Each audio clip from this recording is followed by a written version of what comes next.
En 1979, durante un ensayo de baile, Michael Jackson cayó al piso y se rompió la nariz. Tenía 21 años, seguía siendo parte de los Jackson 5 y apenas empezaba a construir su carrera como solista con el álbum Off the Wall. Esa caída, un accidente físico sin ninguna intención estética detrás, terminó siendo el punto de partida de la transformación facial, más documentada, más especulada y más analizada de toda la historia de la música popular. 45 años después, todavía existen fotografías de ese rostro de 1979 circulando junto a las de sus últimas apariciones públicas en 2009, comparadas una y otra vez por millones de personas que buscan entender cómo un mismo hombre pudo verse tan distinto en el espacio de 3 décadas.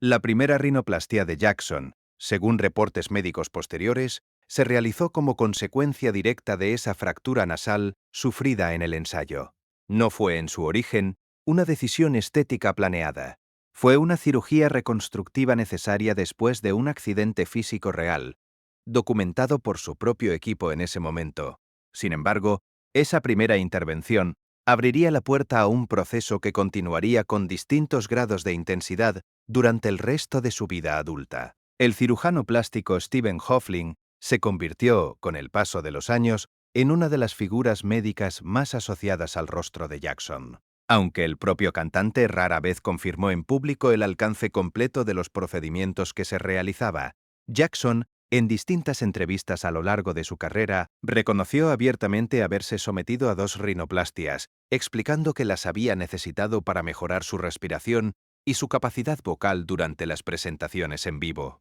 Nunca confirmó públicamente ningún otro procedimiento más allá de esos 2, a pesar de que la evolución visible de su rostro entre los álbumes Thriller, de 1982, y Bad, de 1987, mostraba cambios que iban considerablemente más allá de una simple corrección. En el puente nasal. El doctor Wallace Goodstein, cirujano plástico que trabajó junto a uno de los médicos de Jackson, ofreció después en declaraciones a la revista People una de las estimaciones más específicas que existen sobre la frecuencia real de estos procedimientos. Goodstein reveló que Jackson era un paciente habitual en el quirófano, sometiéndose a entre 10 y 12 cirugías en un periodo de 2 años, incluyendo múltiples rinoplastías, implantes en las mejillas, cirugía de párpados y un implante de mentón hendido. Esa cifra, proveniente de una fuente médica directamente relacionada con el círculo de doctores de Jackson, contrasta de forma marcada con las declaraciones públicas mucho más limitadas que el propio cantante ofrecía en entrevistas. El cambio más visible para el público, sin embargo, no fue el óseo, sino el de la piel. A partir de finales de los años 80 y con mayor intensidad durante los 90, el tono de piel de Jackson se aclaró de forma progresiva y notoria, generando durante años una ola de especulación mediática sobre un supuesto blanqueamiento deliberado de su piel, interpretado por buena parte de la prensa y del público como un rechazo a su propia identidad racial. Jackson, de manera consistente a lo largo de toda su vida pública, atribuyó ese cambio a una condición médica específica, el vitíligo, un trastorno que provoca la pérdida de pigmentación en distintas zonas de la piel, generando manchas irregulares que, sin tratamiento, dejan el cuerpo con parches de tonos claros y oscuros, mezclados de forma visible.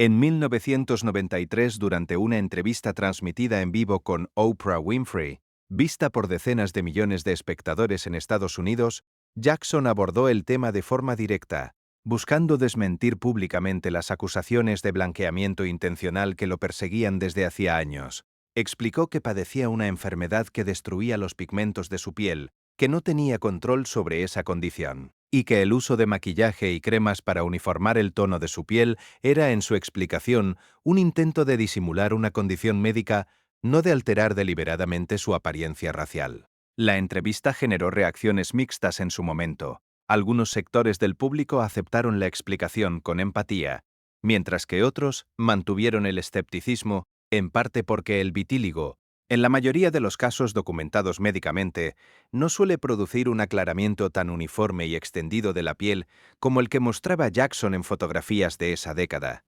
Ese escepticismo persistió durante años, hasta que la evidencia médica definitiva llegó de la forma más inapelable posible, después de su muerte. El informe de autopsia realizado tras su fallecimiento en 2009 confirmó formalmente el diagnóstico de vitíligo, otorgando respaldo médico oficial a una afirmación que Jackson había sostenido durante más de 3 décadas frente a un público que en buena parte se negaba a creerle. El mismo informe detalló que Jackson utilizaba cremas tópicas específicamente diseñadas para uniformar las manchas irregulares que la enfermedad producía en su piel. Un tratamiento cosmético compensatorio, no un blanqueamiento estético motivado por rechazo identitario, tal como él mismo había insistido durante años sin lograr convencer a buena parte de sus críticos mientras seguía con vida.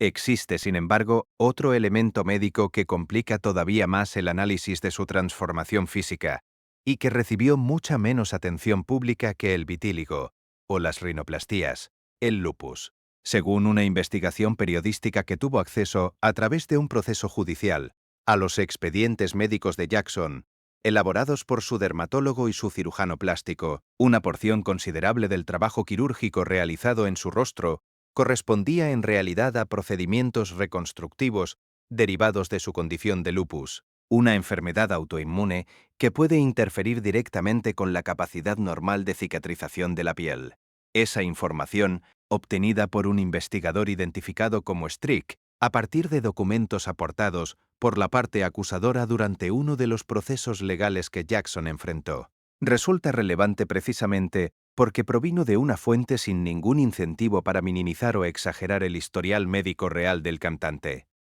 Esa combinación de factores, un accidente físico real en 1979, una condición autoinmune que complicaba la cicatrización normal de su piel, una enfermedad de despigmentación confirmada médicamente después de su muerte, y un historial de intervenciones cosméticas voluntarias que el propio Jackson nunca reconoció en su totalidad, ayuda a explicar por qué durante tantos años resultó tan difícil, incluso para especialistas médicos externos, distinguir con precisión qué parte de su transformación facial correspondía a necesidad médica y qué parte correspondía a decisión estética personal.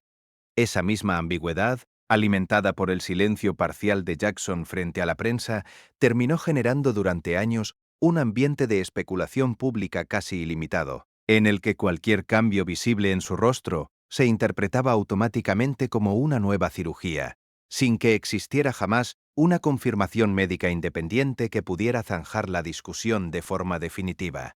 El cambio más comentado de todos, el de su nariz, ilustra perfectamente ese patrón de transformación gradual y débilmente confirmada. Entre el álbum Off the Wall de 1979 y el álbum Dangerous de 1991, el puente nasal de Jackson pasó de una forma ancha y prominente, similar a la de sus hermanos y a la de su padre Joseph, a una estructura considerablemente más estrecha, casi delicada en comparación con la fisonomía original. Observadores y especialistas en cirugía plástica que analizaron años después su evolución fotográfica coincidieron en señalar, además de los cambios nasales, un incremento visible en la altura de sus pómulos y una forma más almendrada en sus ojos, cambios que en conjunto contribuyeron a una fisonomía general cada vez más alejada de las fotografías de su adolescencia, dentro de los Jackson 5. Jackson mismo, en distintas ocasiones, ofreció explicaciones parciales para justificar esos cambios sin llegar nunca a confirmar el número real de procedimientos que se había realizado. Atribuyó parte de su transformación a la pérdida de peso derivada de su exigente rutina de baile y ejercicio, a los efectos naturales del envejecimiento y, por supuesto, al vitíligo que afectaba directamente la apariencia de su piel. Esa estrategia de reconocer parcialmente los cambios sin nunca ofrecer una lista completa y verificable de procedimientos, se convirtió en un patrón constante a lo largo de toda su vida pública, alimentando por igual a quienes defendían su privacidad médica como un derecho legítimo y a quienes sospechaban que ese silencio ocultaba una obsesión estética mucho más profunda de lo que él mismo estaba dispuesto a admitir. La discusión pública sobre su transformación alcanzó otro nivel de intensidad después de su muerte, cuando periodistas, biógrafos y especialistas médicos, ya sin la posibilidad de obtener declaraciones directas del propio Jackson, empezaron a reconstruir su historial a partir de documentos judiciales, testimonios de médicos que habían trabajado con él y análisis fotográficos comparativos organizados año por año. Esa reconstrucción póstuma Sin embargo, sigue arrastrando las mismas limitaciones que existían mientras Jackson vivía. Ningún expediente médico completo y público ha confirmado jamás el número exacto de procedimientos cosméticos que se realizó a lo largo de toda su vida, y buena parte de las cifras que circulan, incluyendo la estimación de 10 a 12 cirugías en 2 años, ofrecida por el Dr. Gutstein, provienen de testimonios de terceros que trabajaron cerca de él, no de registros médicos oficiales verificados de forma independiente. Lo que sí puede documentarse con certeza, comparando simplemente el material audiovisual disponible de cada década de su carrera, es la magnitud del cambio acumulado. El joven que apareció en la portada de Off the Wall, en 1979, con una nariz ancha, piel oscura uniforme y un peinado afro característico de la época, guarda escasa semejanza física directa con el hombre que se presentó en la conferencia de prensa de Lodos Arena en marzo de 2009. Delgado, de piel considerablemente más clara y facciones marcadamente más afiladas, anunciando la que sería su última gira. Entre esos dos extremos existen más de 3 décadas de fotografías, vídeos musicales y apariciones públicas que documentan, año tras año, una transformación gradual, jamás explicada en su totalidad, ni por Jackson, ni por ninguno de los médicos que trabajaron directamente en su rostro a lo largo de ese tiempo. Esa falta de una explicación completa y oficial dejó, tras su muerte, un vacío que distintos sectores llenaron de maneras muy diferentes. Para algunos analistas médicos, la historia de Jackson representa un caso de estudio sobre cómo una condición autoinmune real, combinada con una enfermedad de despigmentación genuina, puede generar una transformación física que el público, sin acceso a información médica completa, interpreta erróneamente como vanidad extrema o rechazo identitario. Para otros observadores, la evidencia de cirugías cosméticas voluntarias, confirmadas parcialmente por el propio Jackson y respaldadas por testimonios médicos como el de Gutstein, sugiere que más allá de las condiciones médicas legítimas que efectivamente padecía, sí existió una búsqueda estética activa y sostenida durante años, motivada por razones que solo él mismo podía conocer en su totalidad. Ninguna de las dos interpretaciones logra por sí sola explicar el fenómeno completo. Lo que queda, al observar la evolución fotográfica de 4 décadas completas, es la imagen de un hombre cuyo rostro se convirtió, con el paso de los años, en un territorio de especulación pública casi tan intenso como el de su música, sometido a un escrutinio visual constante que pocas figuras públicas de la historia han tenido que soportar durante un periodo tan prolongado. Cada aparición televisiva, cada portada de revista, cada fotografía tomada por los paparazzi durante sus salidas privadas se convertía de inmediato en material de comparación y análisis para millones de personas que llevaban décadas siguiendo, fotografía tras fotografía, cada variación mínima en la estructura de su rostro.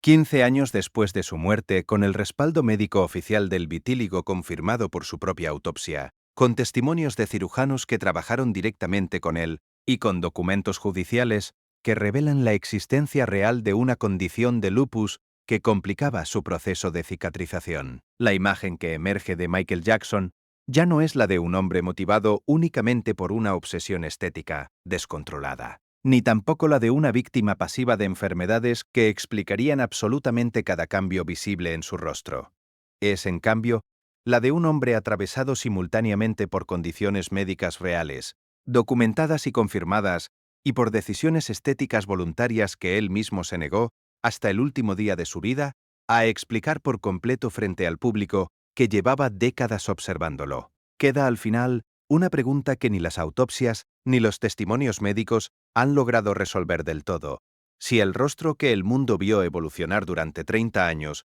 fue en última instancia el resultado de un cuerpo enfermo intentando defenderse de condiciones que escapaban a su control, o el resultado de un hombre que, teniendo los recursos y el acceso médico para rediseñar su propio rostro las veces que quisiera, decidió, año tras año, seguir intentándolo sin encontrar jamás la versión final de sí mismo con la que pudiera sentirse completamente en paz.